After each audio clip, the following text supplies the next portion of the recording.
कुछ भाई ऐसे होते हैं महाराज की करोड़पति बनने के बाद वह माँ बाप को कहते हैं कि मैं तेरे एहसान को चुका सकता हूँ। तो उसी प्रकार जब एक बालक ने अपनी माता से कहा कि माँ मैं आज तेरे एहसान को चुकाना चाहता हूँ, तो वह माँ ने कही बेटा तू मेरे एहसान को चुका सकता है? अरे हाँ माँ, तेरे एहसान को मैं चुका सकता हूँ, और इतनी बड़ी उम्र में अभी तक जो तूने मेरे लिए किया वो सब तुझे वापिस कर।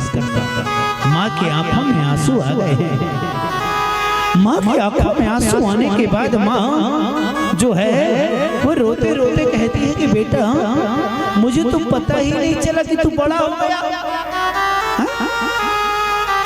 आज पता चल रहा है लेकिन बेटा कि तू मेरे से ज्यादा बड़ा हो गया। और रही बात बेटा एहसान चुकाने की ना, तो मैं तुझे बताऊं एक जन्म नहीं तू 7 जन्म भी अगर लेता है ना बेटा तो माँ बाप के कर्ज को नहीं चुका पाएगा। माँ बाप के कर्ज को चुकाने के लिए एक जन्म नहीं मेरे भाई 7 जन्म भी तेरे फेल हो जाएगा। वह बेटा कहता अरे ये सब कहने की बात है महाराज, ये सब कहने की बात है। बेटे ने कहा माँ बोल माँ मैं क्या करूं तेरे लिए कि तू मैं तेरा एहसान चुका दूं। तो माँ ने कुछ नहीं कही, बस एक शब्द कही भैया, एक शब्द माँ ने कही कि तू मेरे साथ अगर एक रात सो लिया, एक रात अगर तू मेरे साथ सो गया तो मैं समझ जाऊंगा कि तू मेरे एहसान को चुका दिया। बेटे ने हंसकर बस एक रात हुई, माँ बेटा सोए थे महाराज। जैसे ही 11-12 बजे माँ ने बेटे को आवाज देकर बोली बेटे एक गिलास जल ले आ। एक गिलास जल लिया बेटा उठा, एक गिलास जल लाया, माँ को जल दिया, माँ ने उस जल को पिया। फिर जैसे जैसे रात के 1-2 बजे फिर माँ ने बोली बेटा एक गिलास जल और लिया। ध्यान से सुन। माँ ने कही बेटा एक गिलास और जल लिया। बेटा उठा और कहा माँ अभी तो लाया था जल, अभी तो जल लाया था ना। बेटे को कही माँ ने कि प्यास लगी है ले आ। पहले शब्द में कुछ नहीं कहा उसने, दूसरे में कहा कि अभी तो लाया था। फिर थोड़ी रात और हुई, फिर माँ ने कही बेटे बड़ी प्यास लग रही है एक गिलास जल और ले आ। बेटा क्रोध किया, बेटा क्रोध करके खड़े होकर कहा माँ सही बता तुझे प्यास लगी है या नाटक कर रही है, या तू मुझे सोने नहीं दे रही? बेटा जो भी समझ लेकिन ला के दे जैसे जैसे। फिर आधी रात हुई महाराज, बेटे ने आवाज देकर कही एक गिलास जल और लिया। बेटा क्रोध करके कहता है माँ अब तो मुझे पूर्ण विश्वास हो गया है कि तू पागल हो गई है, तू पागल हो गई है। पहले शब्द में बेटे ने कुछ नहीं कहा, दूसरे में कहा अभी लाया, तीसरे में कहा कि नाटक तो नहीं कर रही है, और चौथे में कहा कि तू पागल हो गई है। जैसे तैसे लाया पानी, माता ने आधा पानी पी और बाकी पानी उसके बिस्तर में फेंक दिया। आधा पानी उसके बिस्तर में फेंक दी। बेटे को क्रोध आया और क्रोध करके कहता है कि जा मैं तेरे साथ नहीं सोता माँ, मैं अलग जाकर सो रहा हूँ। माँ ने कही बेटा क्या हुआ? तो एहसान चुकाने चाह रहा था ना, तो मेरे एहसान को चुकाना चाह रहा था ना। आज तेरा बिस्तर गीला क्या हो गया तो तू मुझे छोड़कर जाने लगा। अरे मूर्ख बेटा वह दिन याद कर, मैं गीले में सोती थी तुझे सूखे में सुलाया करती थी। वो दिन याद कर, वो दिन याद कर कि मैं नहीं खाती थी लेकिन तुझे खिलाया करती थी। तेरा पिता खुद नहीं अपने लिए वस्त्र नहीं लेता था लेकिन वो कमाकर तेरे लिए ले लेते।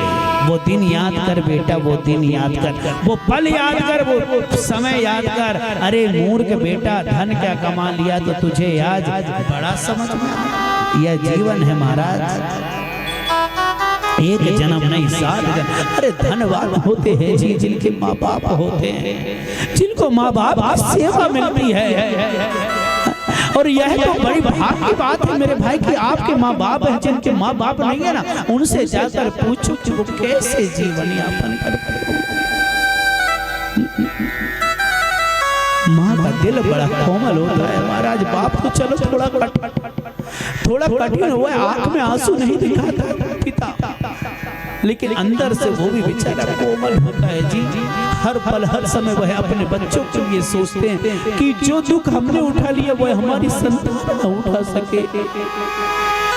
हमारी संतान को जो दुख है जितना ज्यादा से ज्यादा हो सके तो हर माँ बाप अपने बच्चों को सुख देना चाहते हैं महाराज।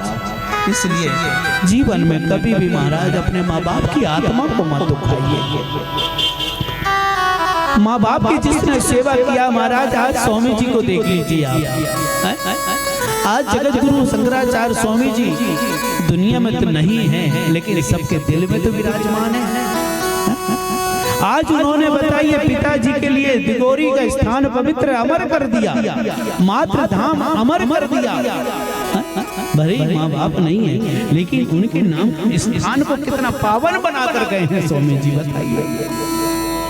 तो मेरे कहने का मतलब यह है मेरे भाई कि माँ बाप को आप मत, माँ बाप तुम्हारे धन दौलत का एक भी भूखा नहीं है महाराज। माँ बाप को आपसे सिर्फ 2 टाइम की रोटी मांगते हैं।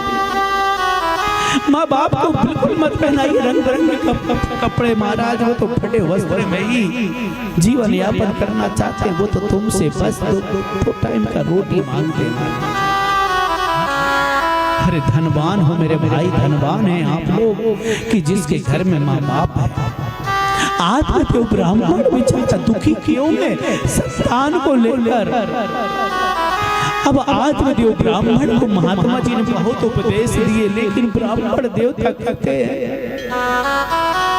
ब्राह्मण देवता कहते हैं कि हे महात्मा, जीवन संतान के बिना सुना है। महात्मा जी ब्राह्मण को बात को सुनकर समझ गए कि ब्राह्मण जिद्दी है। ब्राह्मण को एक फल उठाकर दिए महात्मा जी ने, श्री फल उठाकर देने के बाद कहे कि इस फल को अपनी पत्नी को खिला देना। और पत्नी को खिला देने के बाद महाराज इसमें भी मैं अपनी कृपा तो नहीं बोलूंगा, लेकिन इसमें भगवान की कृपा, अगर भगवान की कृपा होगी ना ब्राह्मण भाई तो तुझे संतान की प्राप्ति अवश्य होगी। आज देव ब्राह्मण देवता घर को गए, अपनी पत्नी धुंधली को बुलाकर वह फल धुंधली के हाथ में दिया। धुंधली वह फल को लेकर अपने कमरे में गई महाराज। फल को लेकर चिंता में डूब गई। सखी आई, धुंधली की बहन आई। बहन ने देखकर कहा अरे बड़ी दुखी हो गई, क्या बात है, बड़ी दुखी है, क्या कारण? तो कहा कि इन्होंने कहीं से फल लाकर दिया है और इस फल के खाने से संतान प्राप्ति। बहन तो जानती है कि मैं तो बिल्कुल नहीं चाहती कि मुझे संतान प्राप्ति हो। तो धुंधली की बहन कहती बस इतनी सी बात को लेकर तू उदास है, ऐसा कर अपना जो फल है ना वो अपनी गाय को खिला दे।